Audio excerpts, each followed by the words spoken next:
और तुम लोग का स्कूल का छुट्टी हो रहा है ठंडे का?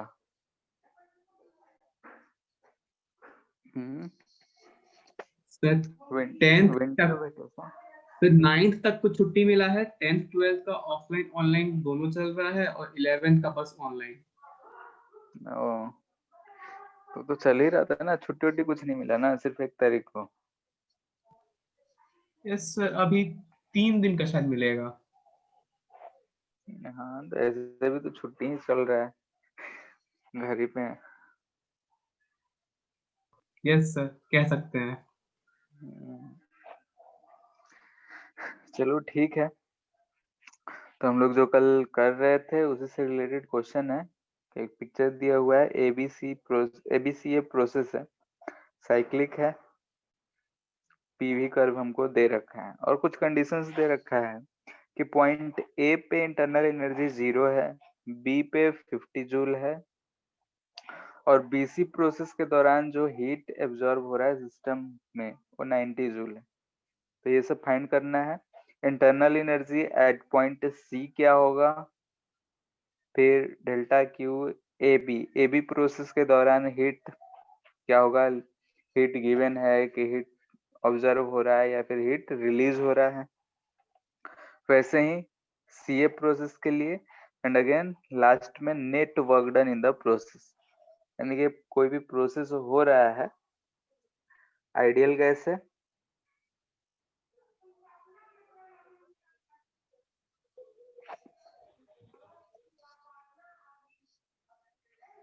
ठीक है, तो इसके लिए सब फाइंड करने हैं।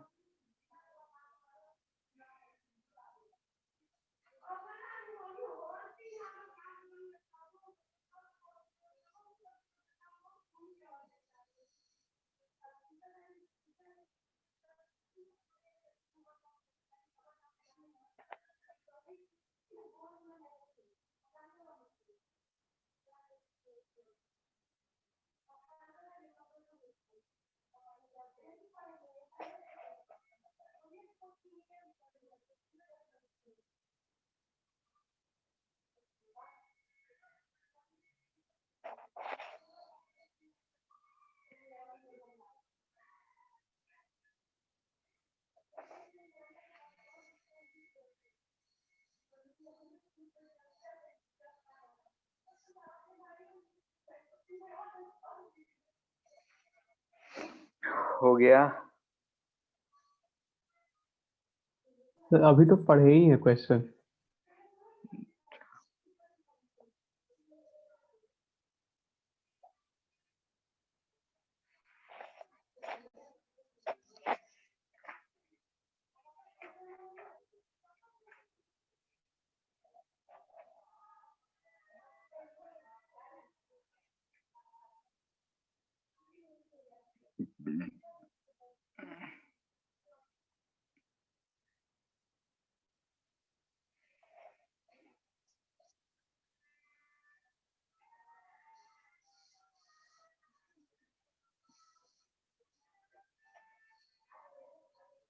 जो कल क्वेश्चन दिए थे उसका क्या आंसर होगा?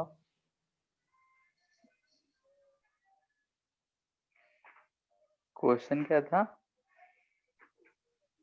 ईटा निकालना था। अच्छा,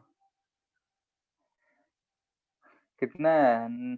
50/9% दिया है। तो 1/18। 1/18, 50/9 दे रखा है परसेंटेज में। तो हाँ, तो वही फ्रैक्शन में हुआ। निकाले हैं। ठीक है, वही हुआ, इंटू 100 करोगे तो 50/9 आ जाएगा।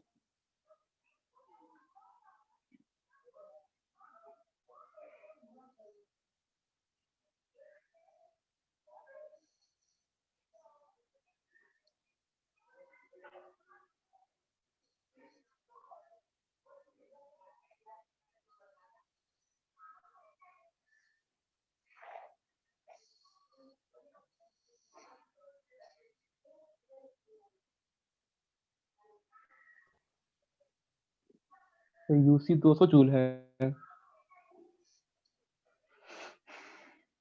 यूसी 200 नहीं है, 140 है।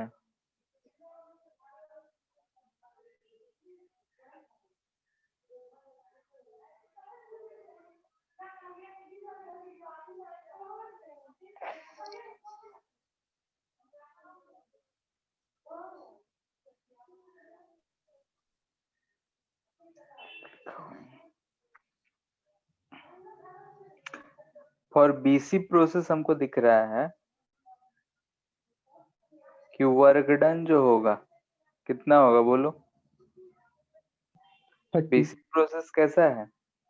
बी से सी आइसोकोरिक है, सर BC सर 0 है। 0 होगा। ठीक है, और हमको डेल्टा क्यू दे रखा है 90 जूल। ठीक है, ये बी से सी के लिए है।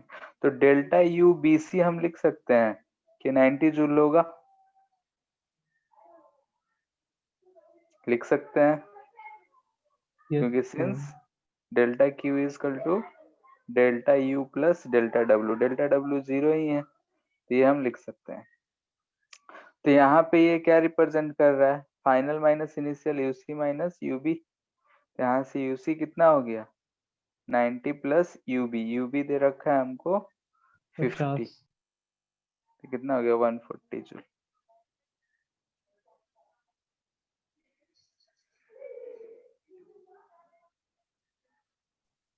सर क्यू ए बी, हाँ। A से B के बीच जो टेम्परेचर डिफरेंस है, हम्म, तो मान लेते हैं A पे T0 है, तो सर B पे 3T0 होगा कि हाँ ट्रिपल हो रहा है वॉल्यूम, और C हाँ, पे 9T0 होगा।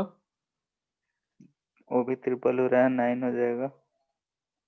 तो सर A से B के बीच डिफरेंस आया 2T0 का, और B से हम्म C डिफरेंस आया 6T0 का, यानी हम्म 3 टाइम्स हो रहा है टेम्परेचर डिफरेंस। हाँ, तो सर जो इंटरनल एनर्जी का डिफरेंस है वो भी 3 टाइम्स होना चाहिए, तो फिर UB माइनस UA तो 50 है, तो फिर UC माइनस UB तो 150 होना चाहिए।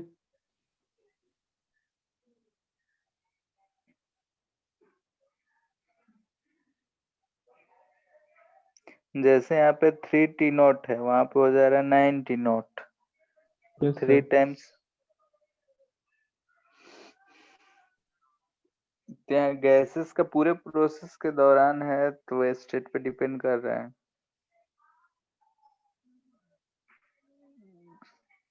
तो वैसे अगर हम देखेंगे तो क्वेश्चन के हिसाब से तो ए पे 0 दे रखा है, यस सर। लेकिन तीनों टेम्परेचर पे 0, हम ट्रिपल करेंगे तो उसका 3 टाइम्स होना चाहिए।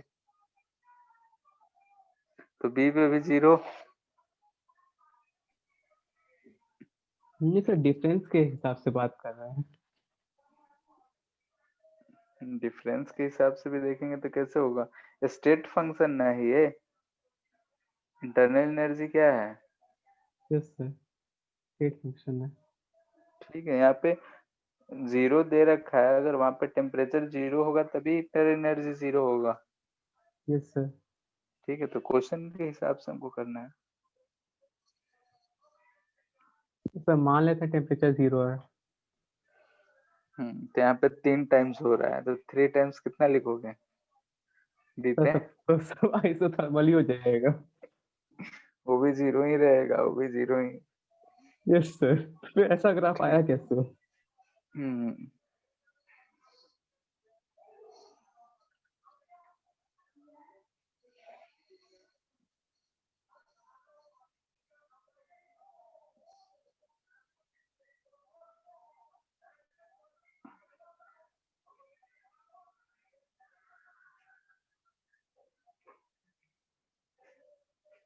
नेक्स्ट हो गया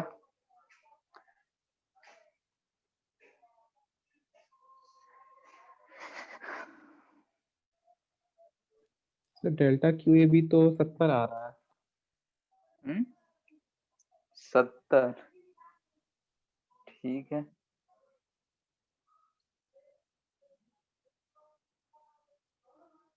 ए से बी लिखेंगे तो लिखेंगे delta U A B plus delta U W A B. तो ए पे तो 0 ही है, बी का लिखेंगे तो ये 50 जूल हो जाएगा, और वर्क डन निकालना है। तो वर्क डन हम यहाँ से एरिया निकाल लेंगे तो हमारा काम हो जाएगा। तो ये हमको वर्क डन मिल रहा है कितना? 3 माइनस 1 यानी 2 इंटू 10 यानी कि 70 जूल। ठीक है, वर्क डन की क्या कर लिए? Area under PV curve. ठीक है, AB के लिए ये हमने फाइंड कर लिया। तो ये 2 × 10 आ रहा है, 3 - 1 ये डिस्टेंस 2 और 10 से मल्टीपल कर लिया। QBC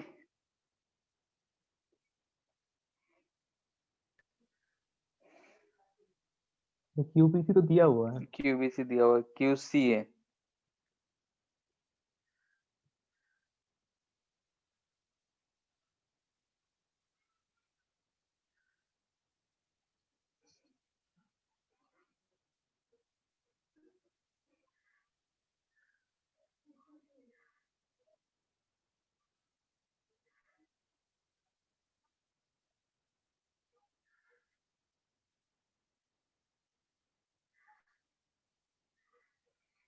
-180 joule.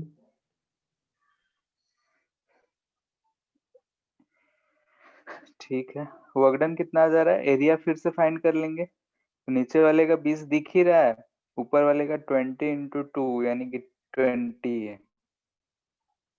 10 × 2 प्लस 20 × 2/2 यानी कि 40 जूल। माइनस में वॉल्यूम घट रहा है, तो यहाँ से हमको मिल जा रहा है डेल्टा क्यू सी ए जो है, दोनों को माइनस में है, जोड़ देंगे तो -180 जूल। माइनस साइन यहाँ क्या रिप्रेजेंट कर रहा है कि हीट जो है रिजेक्ट हो रहा है, ठीक है, यानी कि हीट रिलीज हो रहा है सिस्टम से। नेट वर्क डन, वो तो एरिया फाइंड कर -20 लेना जूल। है। एरिया यानी कि 1/2 × 20 × 10 प्लस में या माइनस में? बोलो। एंटी क्लॉकवाइज है तो माइनस होना चाहिए। माइनस होगा।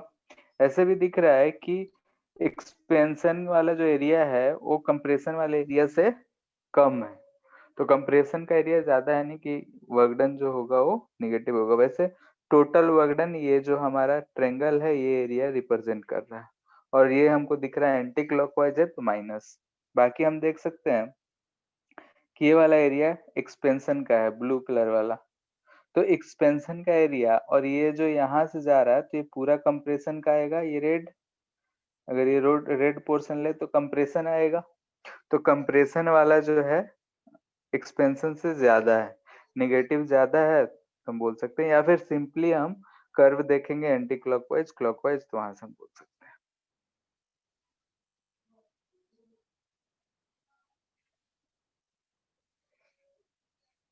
ठीक है, ऐसे ऐसे क्वेश्चन अब हम लोग कर सकते हैं, तो इसको रहने ही देते हैं। अब आगे देखते हैं, रिवर्सिबल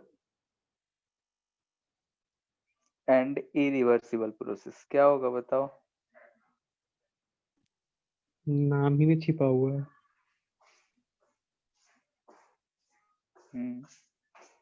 ठीक है, तो रिवर्सिबल प्रोसेस की अगर हम बात करें,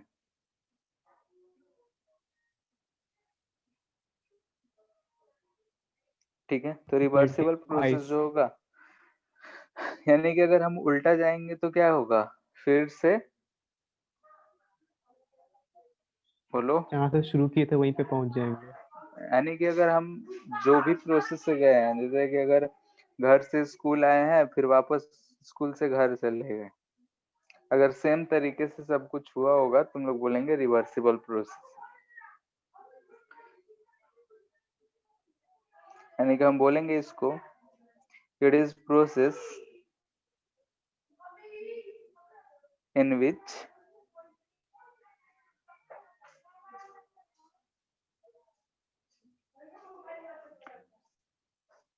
it is a process in which it reverses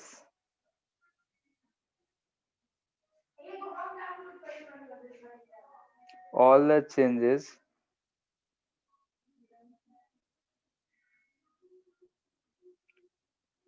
occurring in the direct process।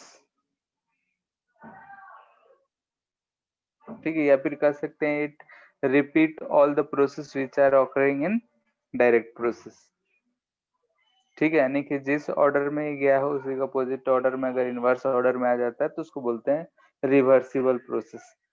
ठीक है, ये कोई नाम से ही पता चल रहा है। कंडीशन क्या होगा इसका होने का, मीन ये है कि अगर हमारा रिवर्सिबल प्रोसेस है तो कंडीशन क्या होना चाहिए। तो सबसे पहले ये कहीं भी डिसिपेटिव फोर्सेस या एनर्जी नहीं होने चाहिए, क्योंकि अगर फ्रिक्शन ऐसा मान लेते हैं एयर रेजिस्टेंस विस्कोसिटी ये सब एक्ट कर रहा है किसी भी प्रोसेस में, तो हम जानते हैं को अपोज करता है उससे सिर्फ लॉस होता है, तो वापस आएंगे तब भी लॉस होगा, तो रिवर्सिबल प्रोसेस नहीं हो पाएगा। यानी कि there must be absence of dissipative forces, absence of any पैटिव फोर्सेस होने चाहिए। जैसे कि फ्रिक्शन एग्जाम्पल में बोल सकते हैं, फ्रिक्शन, विस्कोसिटी, एयर रेजिस्टेंस। ठीक है, कोई सा भी अगर रेजिस्टेंस होगा तो नहीं करेगा। सेकंड, और ये क्या होना चाहिए,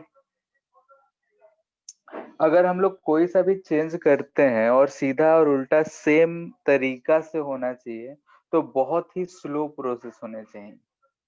यानी कि हम बोल सकते हैं कि direct and reverse process must take place very slowly, infinitely slowly हम बोल सकते हैं।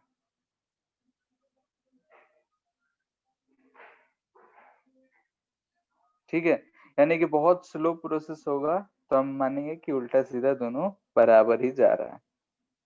थर्ड, ठीक है, यानी कि अगर हम ऐसे प्रोसेस की बात कर रहे हैं तो इसमें टेम्परेचर डिफरेंस को हम लोग ज्यादा नहीं मानते हैं। सिस्टम और सराउंडिंग का जो टेम्परेचर होगा लगभग सेम होगा, यानी कि इक्विलिब्रियम में रहेंगे।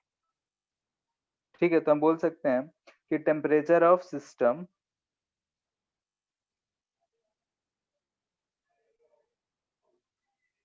Not differ appreciably from its surrounding, यानी कि सराउंडिंग से ये ज्यादा नहीं होने चाहिए। इसमें एग्जांपल है ऑल आइसोथर्मल एडियाबैटिक चेंजेस जो बहुत स्लो टेक प्लेस कर रहे हैं और रिवर्सिबल प्रोसेस होंगे।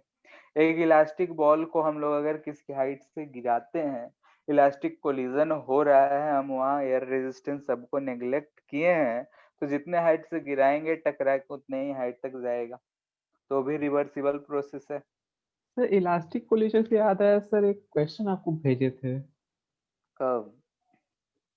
सर, जो एग्जाम लिए थे ना सर फिजिक्स का, उसी में आया था, केटीजी का क्वेश्चन था। पता नहीं, ध्यान नहीं है हमको। तो उसका एक्सप्लेनेशन थोड़ा समझ में नहीं आया था क्वेश्चन का। ठीक है, देख लेंगे बाद में। ठीक है, जैसे कि ये सब एग्जाम्पल्स हैं।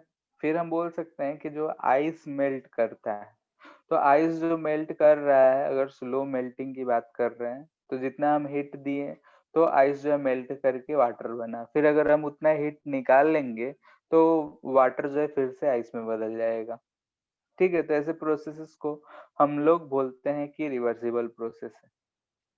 वैसे ही बाकी जो प्रोसेस होगा इरिवर्सिबल प्रोसेस होगा, जो कि अपना जो है रिवर्स कंडीशन को सेटिस्फाई ना करे। इसके लिए सिंपल सा एग्जांपल हम लोग बोलते हैं कि कोई सा भी चीज है, कागज ही है उसको आग लगा दिए। केमिकल रिएक्शंस में बहुत सारे ऐसे रिएक्शंस हैं जो कि रिवर्सिबल है, रिवर्सिबल प्रोसेसेस हैं, जो कि वापस हम लोग नहीं मिलता है। जैसे कि अगर हम लोहे का ही बॉल है, उसको अगर फर्श पे गिराते हैं तो वो इलास्टिक कोलिजन नहीं करता है, जाता है थोड़ा ऊपर आता है फिर रुक जाता है। तो अगर हम उस केस में देखें तो हमको रिवर्सिबल प्रोसेस नहीं मिल रहा है। रियल लाइफ में अगर देखा जाए तो मैक्सिमम प्रोसेसेस जो हैं वो इरिवर्सिबल ही। ठीक है, रिवर्सिबल होने के लिए बहुत सारे कंडीशंस सेटिस्फाई करने पड़ते हैं। तो मोस्टली जो हम प्रोसेसेस को देखते हैं वो इरिवर्सिबल ही होते हैं, लेकिन आइडियल केस में हम बहुत सारे प्रोसेसेस को रिवर्सिबल मानते हैं। वेरी स्लो इवोपरेशन या कंडेंसेशन है, उसको भी रिवर्सिबल कहते हैं। ठीक है। और केमिस्ट्री में बहुत सारे इक्वेशंस होते हैं जो रिवर्सिबल होता है और बहुत सारे इरिवर्सिबल होते हैं, तो वहां पर अलग बताया जाएगा। इसके बाद है, केमिकल इक्विलिब्रियम में तो वही पढ़ते हैं हम लोग। हाँ ठीक है, इसके बाद है हम लोग का कि अगर हम बात करें सेकेंड लॉ ऑफ थर्मोडायनेमिक्स,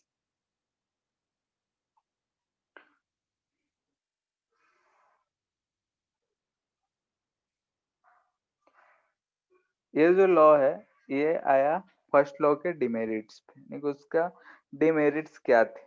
तो डिमेरिट्स यही था कि जो फर्स्ट लॉ है वो इस चीज को एक्सप्लेन नहीं करता है कि जो हम प्रोसेस हीट क्यों दिए, होता है और उस कंडीशन पे दूसरा प्रोसेस क्यों नहीं होता है। हाँ मतलब प्रोसेसेस के बारे में नहीं बताता है और सिर्फ बताता है क्यों हो रहा है, कैसे हो रहा है, ये सब चीज के बारे में नहीं बताता है। फिर बोलता है कि इफिशिएंसी क्या है, वो सब के बारे में नहीं बताता है। और ये चीज बोल सकते हैं कि जो एनर्जी है हमेशा, यानी हीट एनर्जी हमेशा हायर टेम्परेचर से लोअर टेम्परेचर की तरफ ही क्यों जाता है। तो ये सब चीजों को ये एक्सप्लेन नहीं करता है, ये सिर्फ एक्सप्लेन करता है कि अगर हम किसी बॉडी को हीट दे रहे हैं तो दो पार्ट में डिवाइड हो रहा है, एक वर्क हो रहा है और एक इंटरनल एनर्जी मिल जा रहा है। क्यों जा रहा है, कैसे जा रहा है, इसके बारे में कोई कमेंट नहीं है। हायर से लोअर तरफ ही स्पॉन्टेनियस क्यों है, इसका भी कोई जिक्र नहीं है। अगर हम लोअर टेम्परेचर से हायर टेम्परेचर जाना चाहते हैं तो हमें एक्स्ट्रा कुछ वर्क करना पड़ता है, तो वो सब चीज के बारे में ये नहीं बताता है। तो उसी के बेसिस पे अलग अलग लोगों ने अपना अलग अलग स्टेटमेंट दिया, यानी कि सेकंड लॉ जो है इसी के बेसिस पे लोगों ने अपना स्टेटमेंट दिया, जो कि आज के डेट में ये बहुत ही कॉमन कॉमन सी बात है। आज के डेट में अगर हम सुने तो हम कहेंगे क्या फालतू में ये स्टेटमेंट था। तो स्टेटमेंट है वही, एक एक करके देखते हैं, इससे हमको ज्यादा लेना देना भी नहीं होता है। क्लॉसियस स्टेटमेंट, यानी कि डिमेरिट यही है कि अगर हम लोग कोई भी स्पॉन्टेनियस प्रोसेस की बात करते हैं तो हीट हमेशा हायर बॉडी के टेम्परेचर से लोअर टेम्परेचर पे ही जाता है। ठीक है, तो इसी के बेसिस पे बहुत लोगों ने अपना अपना स्टेटमेंट दिया है। और फिर ये भी कि कोई भी मशीन या कोई भी सिस्टम वर्क कर रहा है तो उसका एफिशिएंसी जो है 100% क्यों नहीं हो पाता है। तो इनका स्टेटमेंट था, it is impossible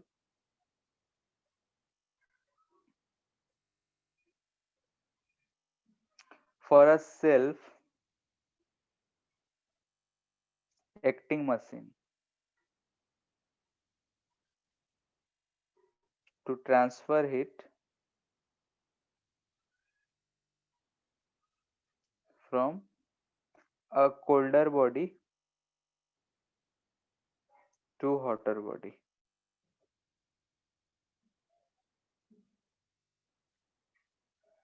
without the aid of external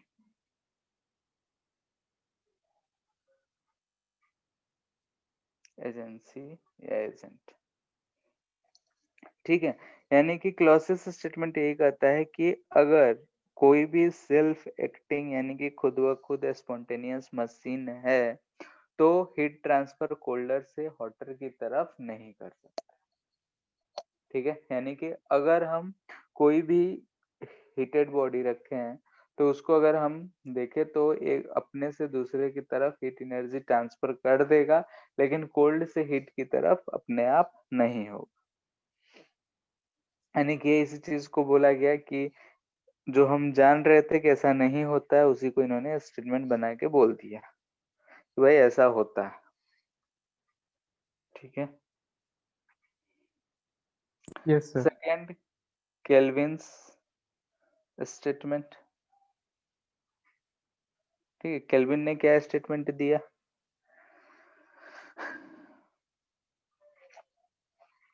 उन्होंने कहा कि अगर हम किसी बॉडी को कूल करना चाहते हैं, जैसे कि हॉटर बॉडी है उसको हम कूल करना चाहते हैं, तो जो सराउंडिंग टेम्परेचर है, जैसे कि अगर हम कोई भी एक कुछ भी गर्म करके ले आए तो जो सराउंडिंग टेम्परेचर है उससे कम करने के लिए हमें एक्स्ट्रा मेहनत करना पड़ेगा। यानी कि अगर हम सराउंडिंग टेम्परेचर से और भी कम नहीं कर सकते हैं, कोई भी बॉडी को अगर हम कूल करना चाहते हैं तो हम स्पॉन्टेनियस प्रोसेस से सिर्फ जितना टेम्परेचर ऑफ द सराउंडिंग है उतना ही तक कम से कर सकते हैं, उससे कम हम नहीं कर सकते।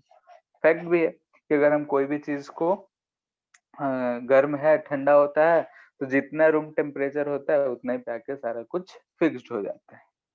तो ये इनका स्टेटमेंट था। इट इज इम्पॉसिबल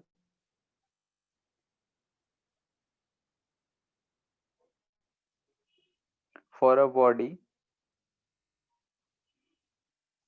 और system to perform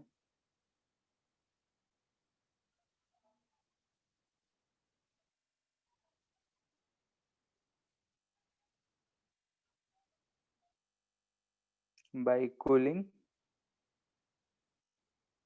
it to a temperature lower than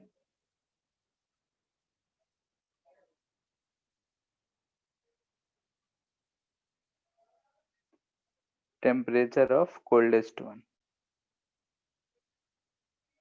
ठीक है, जो सराउंडिंग में सबसे कोल्डेस्ट हो तो मोस्टली हम लोग सराउंडिंग को लेते हैं, उससे कम पे वर्क नहीं करा सकते।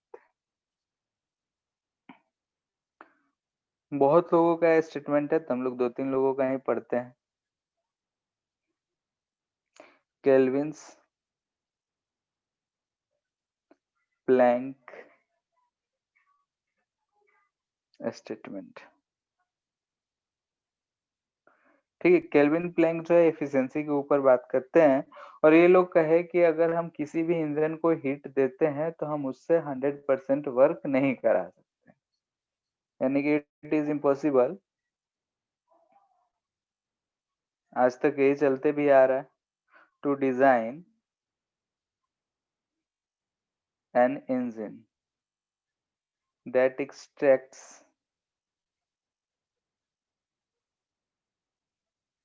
heat and fully utilize into work।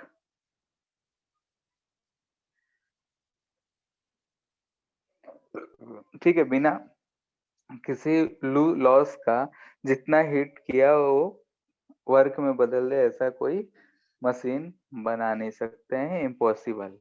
यानी कि एफिशिएंसी के ऊपर बात करते हैं कि एफिशिएंसी जो होगा वो कभी भी होगा तो 100% से कम ही होगा। ठीक है, इसके ऊपर कार्नोट ने अपना एक थियोरेटिकल मशीन डिजाइन करा जो कि प्रैक्टिकली अभी तक संभव नहीं हो पाया है। ठीक है, तो वही हम लोग देखेंगे। कार्नोट इंजन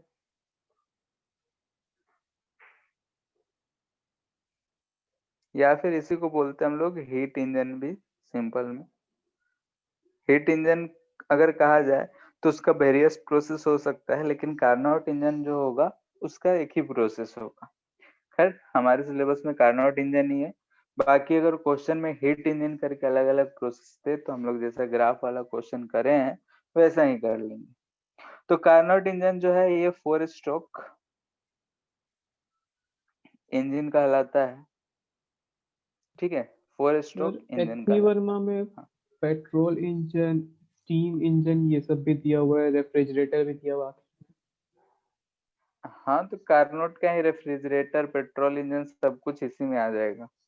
ठीक है, हीट इंजन जो हम लोग बोल रहे हैं वो किस प्रोसेस पे वर्क करता है बस वही है। ठीक है, बाकी अब वो जैसे भी दे अलग चीज। ठीक है, यानी कि जो हमारा मेन प्रोसेस होगा वो यही होगा जो हम लोग अभी फॉलो कर रहे हैं। कार्नोट इंजन जो है उसकी अगर हम बात करें तो कार्नोट इंजन जो है 4 स्पेशल टाइप के प्रोसेस पे डिपेंड करता है। बाकी अगर कोई भी हीट इंजन है तो उसके लिए अलग अलग वेरियस प्रोसेसेस हो सकते हैं। जैसे कि 4 स्ट्रोक यहाँ पे कह रहे हैं तो 4 स्ट्रोक्स में कौन कौन से होते हैं। तो सबसे पहले इंजन में क्या क्या होता है उस चीज के बारे में बात करते हैं। तो हम लोग बोलते हैं कि यहाँ पे सोर्स ठीक है। सोर्स के बाद ये आता है हमारा वर्किंग पार्ट। ठीक है, ये वर्किंग पार्ट कहलाता है। नीचे कहलाता है सिंक।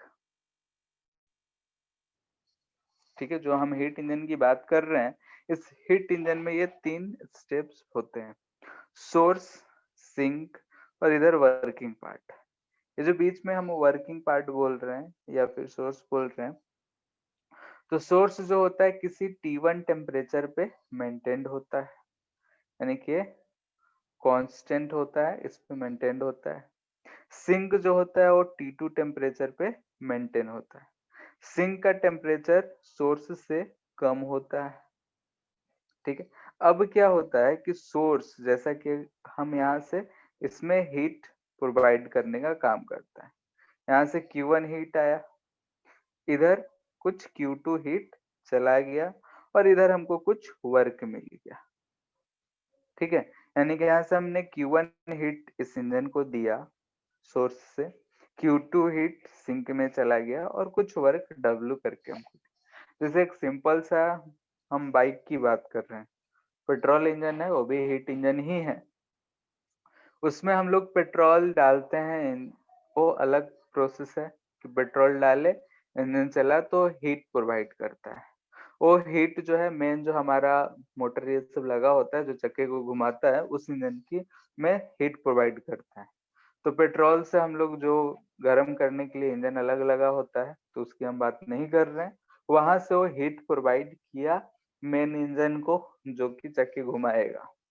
तो चक्के घुमा के आगे हमको लेके जा रहा होता है, यानी कि वो हमको वर्क करके कुछ दिया। साथ में पीछे से हम लोग देखते हैं धुआं भी निकल रहा होता है। धुआं कहाँ से आता है? तो कुछ हीट जो है लॉस हो जाता है सराउंडिंग में। तो सराउंडिंग का टेम्परेचर जो है वो फिक्स रहता है, तो वही हम बोल रहे हैं कि वो सिंक का टेम्परेचर T2 है। T1 टेम्परेचर जो इग्नाइट मशीन था, वो जो इग्नाइट करके हीट एनर्जी प्रोवाइड कर रहा है, उसका टेम्परेचर T1 है। ये भी कांस्टेंट ही रहता है। हम पेट्रोल डालते रहते हैं, कंटिन्यूअसली हीट को सप्लाई करते रहता है। सराउंडिंग में कंटिन्यूअसली हमारा टेम्परेचर बाहर जाते रहता है, उसका टेम्परेचर भी फिक्स होता है, सोर्स का भी टेम्परेचर फिक्स होता है। अब यहाँ पे Q1 हीट हमने इंजन को, यानी कि जो वर्किंग पार्ट है उसको हमने Q1 हीट प्रोवाइड करा, Q2 हीट रिलीज हो गया एंड वर्क डन W मिला। ठीक है, तो इसको बोलते हैं सोर्स, ये है सिंक और ये है वर्किंग पार्ट। सोर्स और सिंक जो है रिजर्वियर है। सोर्स जो है प्रोवाइड करता है हीट जो हायर टेम्परेचर पे होता है, सिंक सराउंडिंग बोल सकते हैं, या फिर ये भी रिजर्वियर है जिसका टेम्परेचर T2 होता है, वो लेस होता है। अब यहाँ पे अगर हम एफिशिएंसी की बात करें, इस इंजन की एफिशिएंसी की, तो हम लोग work done by heat supplied था, तो work done by heat supplied Q1। ठीक है, एंड ये सब जो प्रोसेस होते हैं, एक्सपेंशन या कंप्रेशन जो भी है, अगर हम सोचें तो मान लेते हैं गैसेस को हीट कर रहे हैं, कुछ भी है, बाइक ही चला रहे हैं, तो ये सारे प्रोसेस जो होते हैं साइक्लिक होते हैं। अगर हम बाइक के अंदर कुछ चेंजेस ला रहे हैं, तो हम मान लेते हैं एक्सपेंड करा के वर्क कराएं, तो हम एक्सपेंड करा के इनफाइनाइटली एक्सपेंड नहीं करा सकते हैं। तो ये जो प्रोसेसेस होते हैं, यानी कि अगर हम प्रोसेस की बात करें, तो प्रोसेस जो होता है हीट इंजन का, मान लेते हैं कि ये प्रेशर ही है, ये वॉल्यूम। तो अगर यहाँ इनिशियल स्टेट है, तो यहाँ से हम पहले एक्सपेंड करेंगे, हमको कुछ वर्क मिलेगा, फिर हम कंप्रेस करके इनिशियल स्टेट पे आएंगे, फिर से वही चीज हमको रिपीट मिलता रहेगा, यानी कि साइक्लिक प्रोसेस ही होता है। यानी कि ऑल हीट इंजन, चाहे कोई भी इंजन की बात करें, तो साइक्लिक प्रोसेस ही है। मोटर भी चल रहा है या कोई भी है, जनरेटर है, पेट्रोल डाल रहे हैं, चल रहा है, घूम रहा है, बाइक है, सब चीज जो भी है वो सारा का सारा क्या है, साइक्लिक, रिपीट करता है खुद को। तो सारा प्रोसेस साइक्लिक है, तो यहाँ से ए से बी गया, बी से फिर ए आया, ऐसा ही कंटिन्यूअसली चलते रहता है। अब साइक्लिक प्रोसेस है, तो साइक्लिक प्रोसेस है तो हम लोग बोल सकते हैं कि चेंज इन जो इंटरनल एनर्जी है, इसको हम लोग जीरो ही मान, तो जो भी हमारा रिलेशन आएगा वर्क और हीट में आएगा। तो यहाँ से हम बोल सकते हैं कि डेल्टा डब्ल्यू क्यू जो आया इस प्रोसेस में, वो आया Q1 माइनस Q2। ठीक है, जो नेट हीट हमने Q1 दिया, Q2 हमको मिल गया, तो हीट सप्लाई कितना हुआ, Q1 माइनस Q2। तो वर्क डन हमको कितना मिला होगा, तो डेल्टा Q जो है वो डेल्टा W के बराबर है। तो यहाँ से हम ये बोल सकते हैं कि 1 माइनस Q2 बाई Q1। तो ये हमारा एफिशिएंसी ऑफ हीट इंजन आ रहा है। ठीक है, कोई सा भी हीट इंजन हो तो हमको ऐसा एफिशिएंसी मिल रहा है 1 minus Q2 by Q1। Q2 क्या है, heat released by the system, and Q1 heat given to the system. यहाँ पे अगर हम वो बात करते हैं, अगर ऐसा कोई इंजन बना दें जो कुछ भी हीट को इजेक्ट ना करे, जितना हीट हमने दिया है वो यूटिलाइज कर दे, यानी Q2 जीरो हो जाए, तो हमारा एफिशिएंसी दिख रहा है फ्रैक्शन 1 आ रहा है, नहीं कि 100% एफिशिएंट। लेकिन ऐसा आज तक कोई इंजन बना नहीं है जिसमें कुछ हीट लॉस ना हो।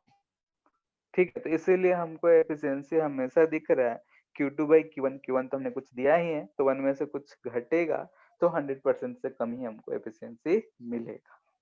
तो ये हीट इंजन का जो है बेसिक फंडा है। अंदर और से बहुत सारे प्रोसेसेस होते हैं, लेकिन मेनली इस प्रोसेस पे वो वर्क करता है कि हम हीट उसको सप्लाई करें, वो हीट को मैकेनिकल एनर्जी यानी वर्क डन में कन्वर्ट करा, और कुछ हीट सराउंडिंग को लॉस किया, तो वो यहाँ पे सिंक हो जाता है। सोर्स हीट प्रोवाइड कर रहा है और बदले में हमको वर्किंग पार्ट जो है कुछ वर्क करके दे रहा है। तो एफिशिएंसी हमने देखा इतना चीज आ रहा है। ठीक है, अब कार्नोट इंजन की बात करें, तो कार्नोट इंजन एक स्पेशल टाइप का थ्योरेटिकल इंजन है जिसका एफिशिएंसी माना जाता है कि अभी तक सबसे ज्यादा हो सकता है, लेकिन प्रैक्टिकली ऐसा इंजन आज तक बना नहीं है। ठीक है, अगर कोई बना लेगा तो शायद नोबल भी मिल जाए। तो ये जो इंजन होता है ये 4 स्ट्रोक इंजन होता है। 4 स्ट्रोक इंजन इसलिए बोलते हैं कि ये जो है 4 प्रोसेसेस पे वर्क करता है। कौन कौन से प्रोसेस होता है, तो फर्स्ट स्ट्रोक की बात करें, ठीक है,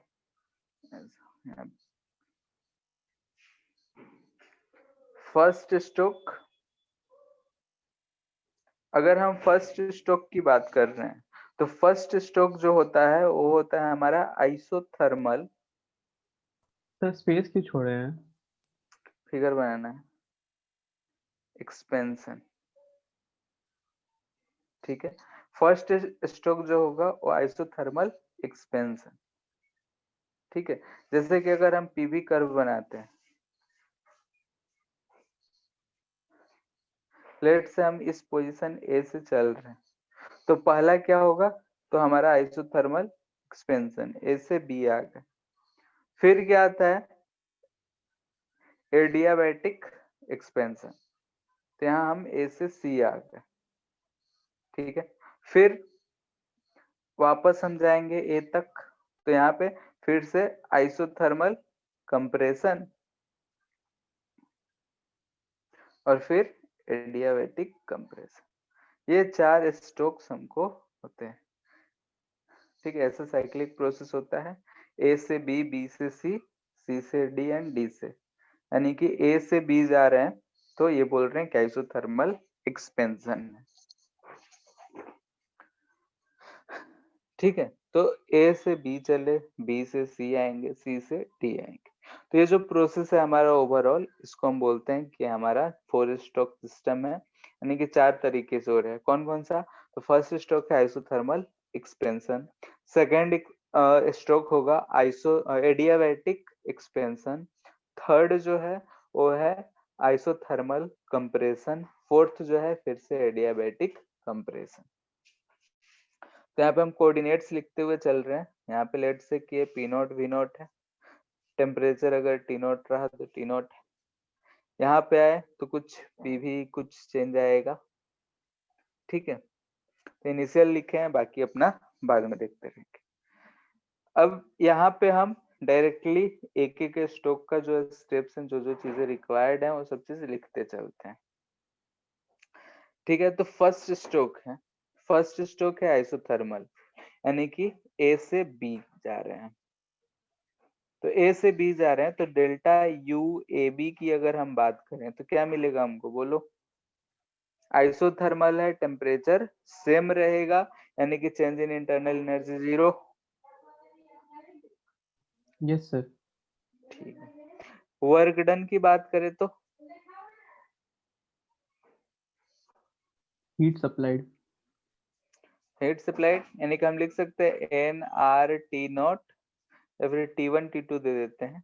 यहाँ पे आइसोथर्मल T1 होगा, ये प्रोसेस यहाँ पे आएंगे तो ये T2 चलेगा। ठीक है, तो ये हम बोल सकते हैं nRT1 ln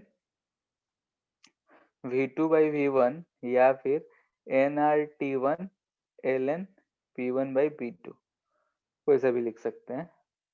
एक्सपेंशन हो रहा है तो ये हमको पॉजिटिव में मिलेगा। अगर हम डेल्टा क्यू ए बी की बात करें तो AC के बराबर होगा,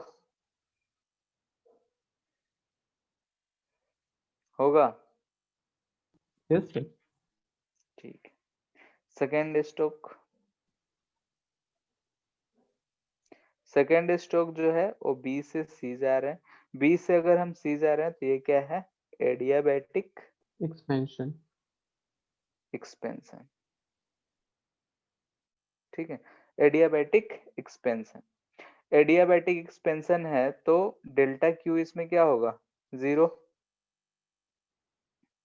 डेल्टा डब्ल्यू की बात करें तो माइनस डेल्टा यू के बराबर होगा, तो हम लिख सकते हैं माइनस एन सी भी डेल्टा टी। डेल्टा टी यानी कि T2 माइनस T1 लिख रहे हैं, डिवाइडेड बाई गामा माइनस 1, यही होगा। Yes sir. ठीक, डेल्टा यू सब चीज तो ही गया। Third stroke, third stroke C2D जा रहे हैं। C2D क्या है, तो आइसोथर्मल कंप्रेशन। ठीक है, ये क्या है, आइसोथर्मल कंप्रेशन। आइसोथर्मल कंप्रेशन है तो फिर से इसमें डेल्टा यू जो होगा वो 0 ही रहेगा। अब डेल्टा क्यू या डेल्टा डब्ल्यू की बात करें तो डेल्टा डब्ल्यू माइनस में आएगा, एन तो वही रहेगा, आर टेम्परेचर T2 ln, ऐसा लिख देते हैं यहाँ पे, P1 V1 P2 V2 T1, यहाँ पे आएंगे तो P3 V3 T2, यहाँ पे आएंगे तो P4 V4 T2, यही रहेगा कोऑर्डिनेट्स, लिखते रहे। यहाँ से minus nRT2 ln V4 by V3, यही होगा। Yes sir. ठीक, यहाँ से BC के बराबर होगा तो हम उसको नहीं लिखते हैं। फोर्थ स्ट्रोक, फोर्थ स्ट्रोक क्या है, D से C जा रहे हैं, A D से ही, यानी कि एडियाबैटिक कंप्रेशन। कंप्रेशन है, एडियाबैटिक है, यानी कि इसमें डेल्टा क्यू जो होगा वो 0 होगा। और डेल्टा डब्ल्यू की बात करें तो माइनस डेल्टा यू होगा, यानी कि minus N R T delta T. Delta T कहाँ, T2 से T1 जा रहा है, यानी कि ये चीज लिखेंगे बाई गामा माइनस 1, यानी कि हमको सर 4 स्ट्रोक्स। हाँ, सर लॉन V4/V3 तो नेगेटिव होगा क्योंकि V4 लेस देन V3 है, तो फिर से उधर माइनस क्यों डाले हैं? अच्छा हाँ, इसमें तो डायरेक्टली रख रहे हैं तो ये आ जाएगा। ठीक है, nRT ln V4/V, उल्टा करेंगे तब माइनस आएगा, ऊपर वाले में भी वैसे ही किया है। ठीक है, V4 कम है तो अपने आप माइनस आ जाएगा। यहाँ पे minus nr delta T T1 minus T2 होगा अपन गामा माइनस 1, यही होगा। तो इसको हम यस लिख सर। सकते हैं plus nr T2 minus T1 by gamma minus 1। Actually में हमको इस इंजन का एफिशिएंसी ही फाइंड करना है, तो एफिशिएंसी फाइंड करना है तो हम टोटल वर्क डन फाइंड कर लेते हैं। तो वर्क डन टोटल, ठीक है। तो W A B plus W B C plus W C D plus W D A, यही आएगा। यस ध्यान सर। से देखते हैं तो ये चीज जो है डी से ए जा रहे हैं, वो वैल्यू देख लो, और फिर ये वैल्यू देख लो, दोनों इक्वल एंड अपोजिट है तो कट जाएगा। ठीक है, हमको सिर्फ एन आर टी वाला मिलेगा। तो यहाँ पे हम लिख रहे हैं N R T one L N V two by V one plus N R T two L N V four by V three, यही हमको टोटल वर्क डन मिलेगा। बाकी दोनों जो है कट जा रहे हैं। Yes sir. Heat supplied, heat supplied कौन सा आएगा बताओ।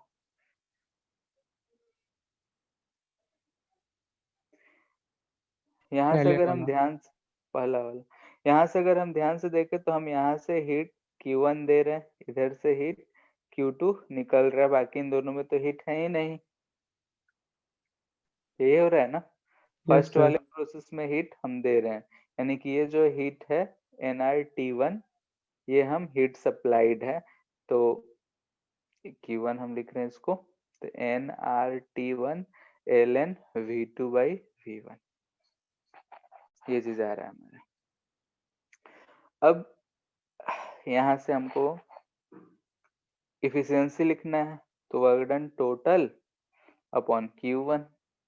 तो यहाँ पे ध्यान से देखो क्या मिल रहा है, 1 plus R T two L N V four by V three divided by R T one L N V two by V one, यही मिल रहा है।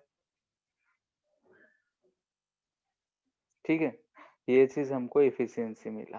अब रिलेशन निकालते हैं V4 V3 V2 V1 में क्या रिलेशन आता है, निकाल सकते हो relation. Yes sir. Sir R को कैसे, काट दीजिए। अच्छा आर भी कट ही जाएगा। ठीक है, यहाँ पे L N V four by V three और L N V two by V one में हमको रिलेशन चाहिए। तो यहाँ से कैसे रिलेशन निकाल सकते हैं बताओ।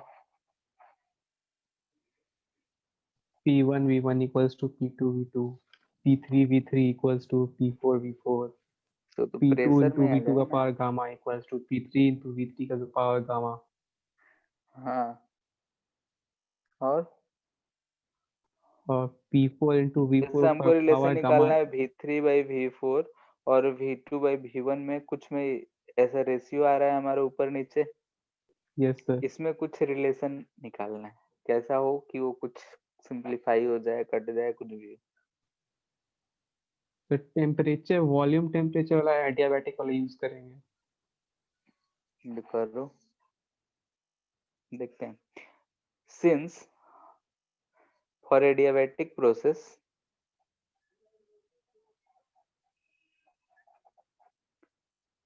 T V raised power gamma minus one क्या होता है, कांस्टेंट होता है। ठीक है, तो फॉर बी से सी प्रोसेस, फॉर बी टू सी की अगर हम बात करें तो बी पे टेम्परेचर है T1, सी पे है V2 gamma minus one equal to T2 V3 gamma minus one लिख सकते हैं। ठीक है, तो यहाँ से हमको मिल रहा है T1 by T2 equal to V3 by V2 raised to power gamma minus one. ठीक है, and for D2A process, D2A की बात करें तो T2 V4 gamma minus one जो होगा T1 V1 gamma minus one होगा, यानी कि यहाँ से हम बोल सकते हैं T1 बाई T2 फिर से T1 बाई T2 यानी कि V4 by V1 raised to power gamma minus one लिख सकते हैं। Yes sir. तो फ्रॉम 1 एंड 2 हमको क्या दिख रहा है,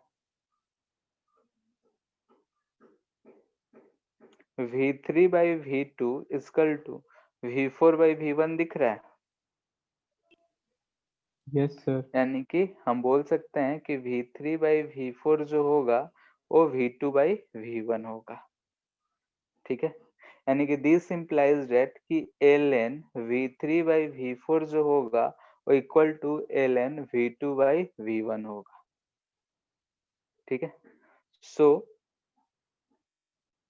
efficiency is equal to 1 plus, यहाँ क्या आ रहा है देखो, यहाँ V4 बाई V3 है, वो V2 बाई V1 है। यहाँ पे क्या है V3 बाई V4, तो ऊपर हमको माइनस लगाना पड़ेगा और बाकी दोनों यस इक्वल सर। हो जाएंगे। तो यहाँ से हमको सिर्फ क्या मिल रहा है, T2 बाई T1, बाकी कट जा रहा है। Yes sir. ठीक है, तो एफिशिएंसी ऑफ कार्नोट इंजन जो आ रहा है वो कितना आ रहा है, 1 माइनस T2 बाई T1। यानी कि ये सिर्फ और सिर्फ सोर्स और सिंक के टेम्परेचर पे डिपेंड करता है, बाकी अंदर मशीन पार्ट पे डिपेंड नहीं करता है। ठीक है, हीट इंजन में हमने देखा था सिंपल, अगर हीट इंजन है तो 1 माइनस Q2 बाई Q1, कितना हीट रिलीज हो रहा है, कितना हीट गिवन हो रहा है। यहाँ पे उससे कोई मतलब नहीं है, दोनों हम टेम्परेचर कितना फिक्स कर रखे हैं उस पर डिपेंड करता है। ठीक है, और इसका एफिशिएंसी अगर हम देखा गया है थ्योरेटिकली तो सबसे ज्यादा इसका एफिशिएंसी आता है किसी भी हीट इंजन के कंपैरिजन में। कार्नोट इंजन का जो एफिशिएंसी है वो सबसे ज्यादा है, और ये थ्योरेटिकल है।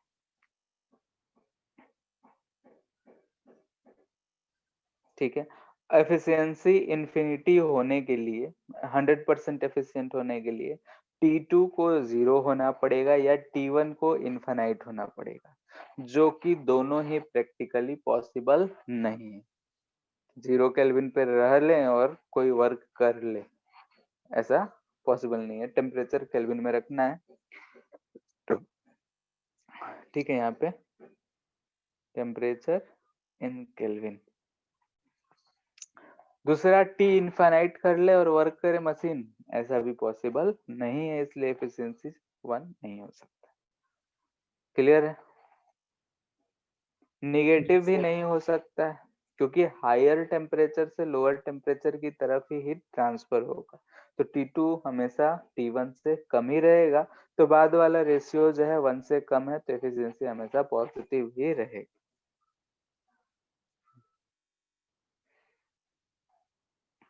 ठीक है, तो ये एफिशिएंसी ऑफ हमारा कार्नोट इंजन आ रहा है। अगर कोई भी हीट इंजन दे तो उसके लिए 1 minus Q2 by Q1 he use करेंगे, इसके लिए सिर्फ कार्नोट के लिए 1 minus T2 by T1 use करेंगे।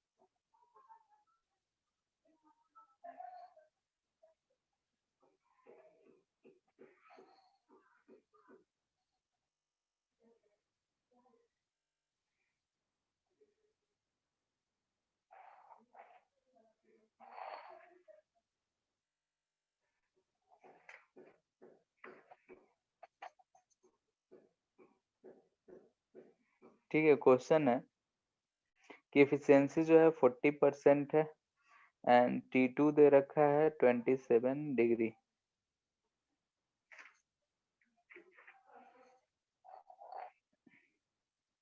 बोल रहा है by what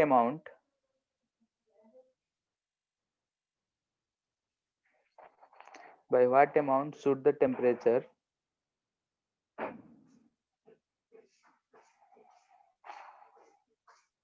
of the source be increased। Temperature,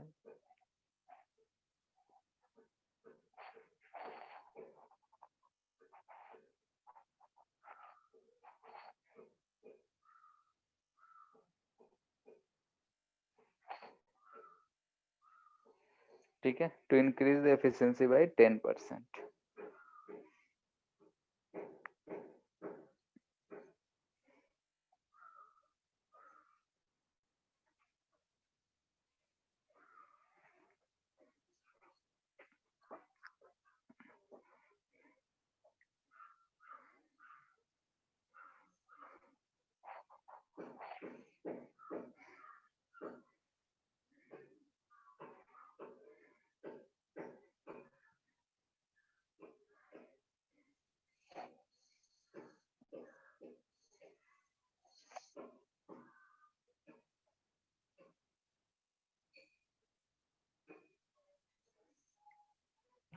हो गया। इंक्रीज ईटा बाय 10% लिखा है बस, या फिर increase eta by 10% of original value लिखा है? बाई है, यानी कि 40 से 50% हो जाएगा। तो 10% के बाद और कुछ नहीं ना लिखा है मतलब सर? मतलब ऐसा नहीं लिखा हुआ है, increase eta by 10% of original value? लिखा हुआ है कि टेम्परेचर बढ़ा रहे हैं, सोर्स भी increased with an M to increase the efficiency by 10%। यानी कि सोर्स का टेम्परेचर हम कितना इंक्रीज ठीक है करें, सर। एम है हमारा कि एफिशिएंसी 10% बढ़ जाए।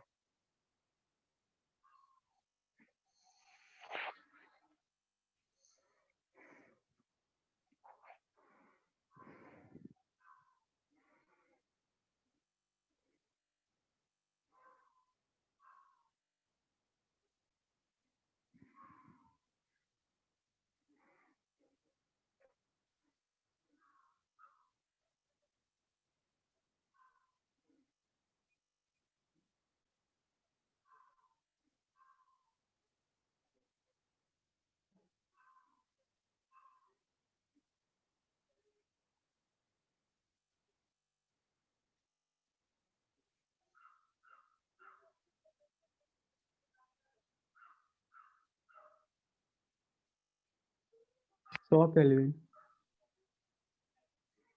100 केल्विन आ रहा है, यहाँ से T1 आ जाएगा।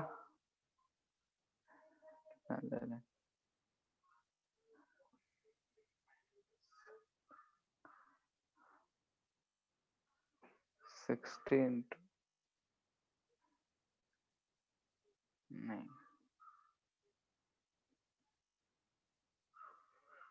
60/100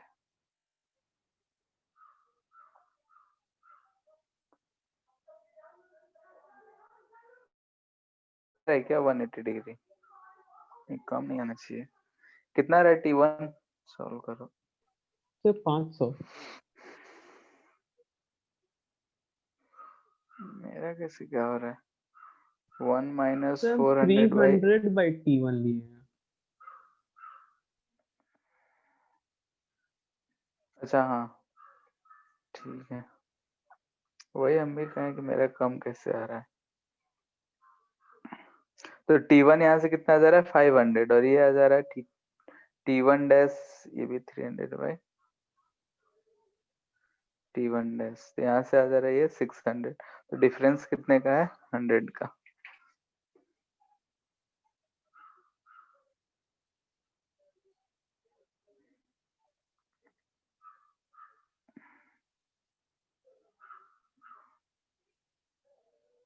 ठीक है, मोनो एटॉमिक गैस है,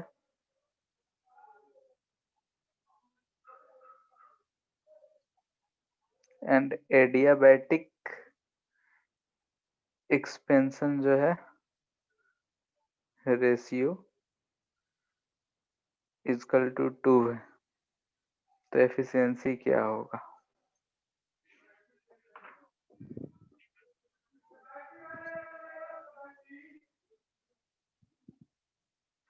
यहाँ पे एडियाबैटिक एक्सपेंशन रेशियो क्या होगा बताओ? Sir V2/V1।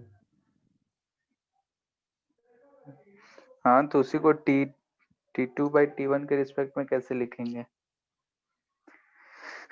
T1 T2 है ना हमारा। Yes sir.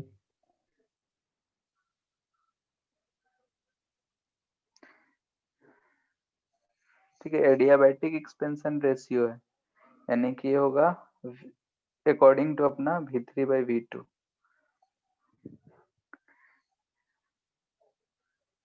ठीक है, T1/T2 का पावर 1/γ-1। ठीक है, तो करो। V3/V1 ऊपर निकाले थे ना, V3/V1 V3/V2 है, जब V3/V2 ही ना आएगा। हाँ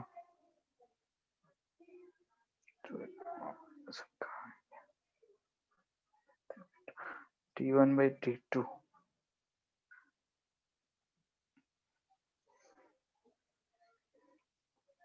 तो ये रेशियो दे रखा है 2, तो 2⁻⁻1 दे रखा है T1/T2। ठीक है, this implies that eta is equal to 1 minus T2/T1 है, 1 माइनस T1 करेंगे तो 1/2⁻⁻1। 1 माइनस क्यूब रूट ऑफ 4। ठीक है, मोनोएटॉमिक गैस है तो गामा कितना हो जाएगा 5/3, तो 5/3 यानी कि 2⁻2/3। ठीक है, अब सॉल्व कर लो जो भी आएगा। ये आ रहा है सर V3/V2 के साथ T2/T1 होना चाहिए ना।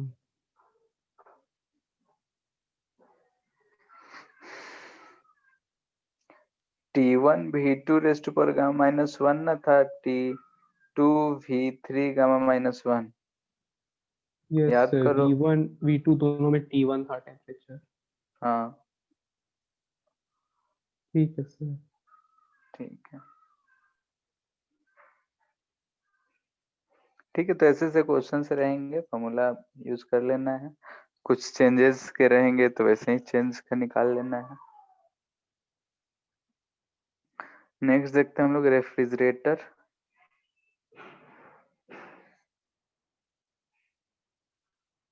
या फिर इसको हीट पंप भी बोलते हैं। ठीक है, मोस्टली रेफ्रिजरेटर यूज होगा ये चीज। रेफ्रिजरेटर का क्या काम होता है? ठंडा करना। ठंडा कैसे करता है? हीट एब्जॉर्ब उसमें करके। अगर हम किसी भी ऑब्जेक्ट को रखते हैं तो ठंडा कैसे होता होगा? उसका हीट खींच के बाहर सराउंडिंग को फेंक देते हैं। Yes sir. ठीक है, अगर हम लोग कोई भी चीज रखते हैं तो मान लेते हैं सराउंडिंग टेम्परेचर पे है, अंदर वाले का टेम्परेचर कम है, यानी कुछ जो भी ऑब्जेक्ट रखे हैं उससे हीट एनर्जी को निकालता है और बाहर सराउंडिंग को लॉस कर देता है। ठीक है, तो ये रेफ्रिजरेटर है। तो रेफ्रिजरेटर का भी वैसा ही हम लोग का प्रोसेस होता है। तो कार्नोट इंजन की अगर बात करें, ठीक है, कार्नोट रेफ्रिजरेटर की अगर हम बात करते हैं, तो रेफ्रिजरेटर का ये मतलब नहीं होता है कि अगर हम जो हीट इंजन है वो अगर आगे की तरफ चल रहा है, यानी कि किसी एक प्रोसेस में जा रहा है, तो उसका ये रिवर्स प्रोसेस होगा। ठीक है, ये सिंपली हमको रिप्रेजेंट करता है कि एक ऐसा इंजन है जो कि हम उसमें से हीट पहले क्या कर रहे हैं, निकाल के बाहर फेंक रहे हैं। यानी कि पहले जो हो रहा होगा, जो एक्सपेंशन है, जैसे कार्नोट इंजन का एक्सपेंशन और ये जो स्ट्रोक्स आते हैं वो ऐसा आता है। अगर ये पीवी कर्व है, ए पे हैं हम, तो क्या करते हैं इसमें, ये रिवर्स प्रोसेस में पहले हम आइसोथर्मल एक्सपेंशन होता है, फिर पहले एडियाबैटिक एक्सपेंशन, फिर आइसोथर्मल एक्सपेंशन, फिर एडियाबैटिक कंप्रेशन, फिर आइसोथर्मल कंप्रेशन। ठीक है, यानी कि जो रिवर्स प्रोसेस चलता है इसका, ऐसा प्रोसेस होता है। ठीक है, यानी कि ये जो ऐसे भी है एडियाबैटिक है, ये आइसोथर्मल है, फिर एडियाबैटिक है, फिर आइसोथर्मल है। इसमें क्या होता है कि अगर ये हमारा सोर्स है, ये हमारा वर्किंग पार्ट हो गया, ये हमारा सिंक हो गया। ठीक है, तो यहाँ सिंक जो है, मान लेते हैं कि ये T2 टेम्परेचर ही बोल रहे हैं, ये T1 टेम्परेचर है, T1 जो है ज्यादा है T2 से। ये क्या करता है कि सिंक से, यानी कि सिंक जो भी हमारा सिस्टम है, यहाँ से ये टेम्परेचर लेता है और सोर्स की तरफ वापस भेज देता है, और बदले में जो भी सिस्टम होता है उस पर कुछ हमको वर्क करना पड़ता है। ठीक है, यानी कि रेफ्रिजरेटर खुद ब खुद वर्क नहीं करता है, बल्कि इलेक्ट्रिकल एनर्जी लगेगा तभी वो जाके वर्क करेगा, यानी कि कुछ हम उससे हीट सराउंडिंग से भी कम करना चाहते हैं, नहीं कि हमको उस पे वर्क कुछ करना पड़ेगा। तो इसमें प्रोसेस ऐसा कुछ होता है, Q1 हीट सिंक से लिया, Q2 हीट दे दिया और वर्क डन, ऐसा होगा। फिर से ये साइक्लिक प्रोसेस ही है, तो नेट इंटरनल एनर्जी चेंज 0 ही है। अगर वर्क डन की बात करें यहाँ पे, तो वर्क डन हमको क्या मिलेगा, Q1, इसका नाम यही रखते हैं, ठीक है, ये चीज है। तो वर्क डन क्या मिलेगा, तो ऊपर कार्नोट क्यों लिखे हैं? क्या, तो कार्नोट ऊपर रेफ्रिजरेटर का ये डायग्राम है, इसलिए जो हम लोग कार्नोट इंजन पढ़े उसमें क्या था, थर्मल एक्सपेंशन ऊपर, फिर ऐसा। तो इसमें इस तरीके से पहले एडियाबैटिक एक्सपेंशन, फिर आइसोथर्मल एक्सपेंशन, फिर एडियाबैटिक कंप्रेशन, फिर आइसोथर्मल कंप्रेशन होता है। प्रोसेस को दिखाने के लिए कार्नोट रेफ्रिजरेटर का, ठीक है। Yes sir. ठीक है, तो यहाँ से अगर हम डेल्टा क्यू लिखते हैं, तो डेल्टा क्यू हमको मिलता है Q1 minus Q2, final minus initial, तो इधर Q1 माइनस Q2, वही वर्क डन होगा, तो Q1 माइनस Q2 हमारा वर्क डन। ठीक है, फिगर के अनुसार अपने जो पहले हम लोग लिखे थे उससे हम रिलेट नहीं कर रहे हैं, कि वहां पे हमने वर्क डन लिखा था जो भी। यहाँ पे हम देख रहे हैं कि Q1 माइनस Q2 यानी डेल्टा Q है, तो वही चीज लिखे। अब यहाँ पे अगर हम इस इंजन की एफिशिएंसी की बात करें, तो एफिशिएंसी क्या होगा बोलो, वर्क डन बाय Q2 इसमें हमको वर्क करना पड़ रहा है, माइनस W बाय Q2।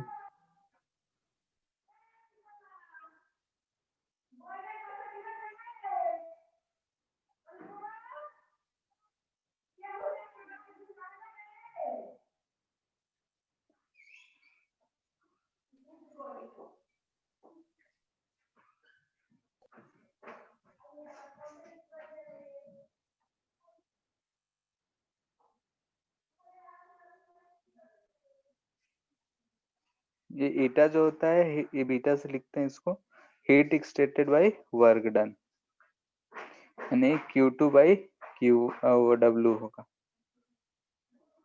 ठीक है। यानी कि इसको लिख सकते हैं Q2 by Q1 minus Q2,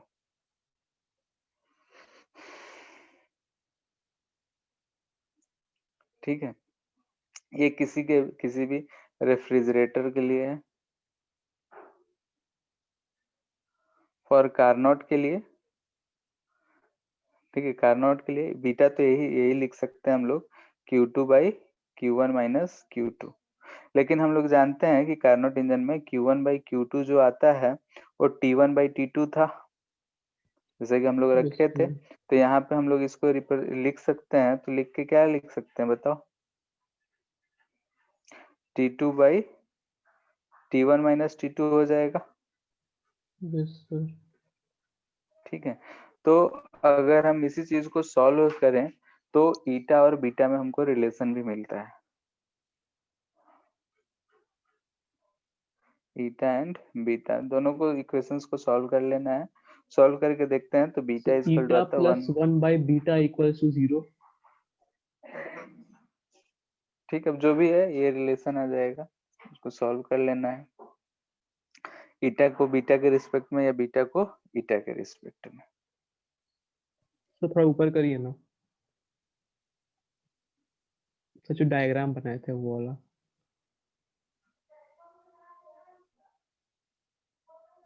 तो Q2 ज्यादा है या फिर Q1 ज्यादा है? क्या, तो Q2 ज्यादा है या फिर Q1 ज्यादा है? अब जैसे कि हम Q1 ही ज्यादा रहेगा, रेफ्रिजरेटर में सोर्स और सिंक क्या होता है? सोर्स और सिंक वही है जो उसमें था, ठीक है, बस डायरेक्शन ऑफ हीट उल्टा हो गया, यानी कि सिंक से अब हीट खींच के सोर्स में फेंका जा रहा है।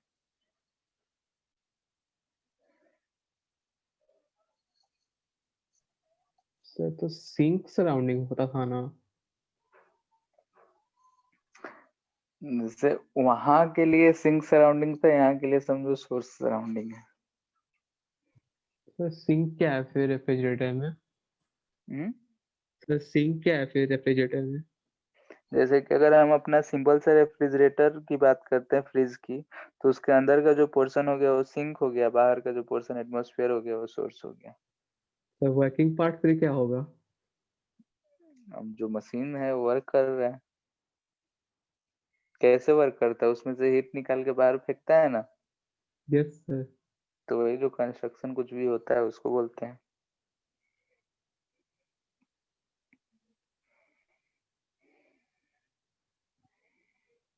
ठीक है सर। ठीक है, हो गया। Yes sir. ठीक है, तो हम लोग का भी ये चैप्टर खत्म हो गया। इस पे बेस्ड क्वेश्चंस कर लेना है, तो उसको सॉल्व करना, ठीक है। नेक्स्ट क्लास से हम लोग ये हीट ट्रांसफर शुरू करेंगे, ट्रांसफर ऑफ हीट, यानी कि कंडक्शन, रेडिएशन, कन्वेक्शन। सर ठीक है। हीट ट्रांसफर में कितना लेक्चर लगेगा? 5 के आसपास। हाँ, 5-6। सर एसएचएम में भी 5। एसएचएम में 8-9 लग जाएगा। और सर वेव्स, साउंड वेव्स उसमें मिला भी के? उसमें भी 7-8 लग जाएगा। तो साउंड वेव्स मिला के भी 7-8 ही लगेगा बस? साउंड वेव छोटा ही है। सर एचसीएफ में सबसे ज्यादा क्वेश्चन साउंड वेव्स में ही दिया हुआ है। हाँ, तो जैसे कि क्या कहते हैं, वेव्स और साउंड वेव दोनों लगभग एक ही तरीके का है, पढ़ाते वक्त साथ साथ में हो जाता है।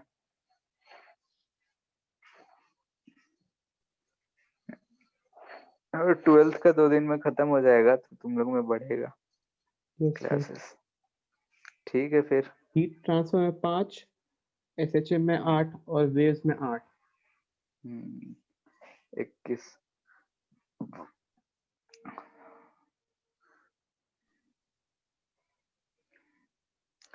ठीक है।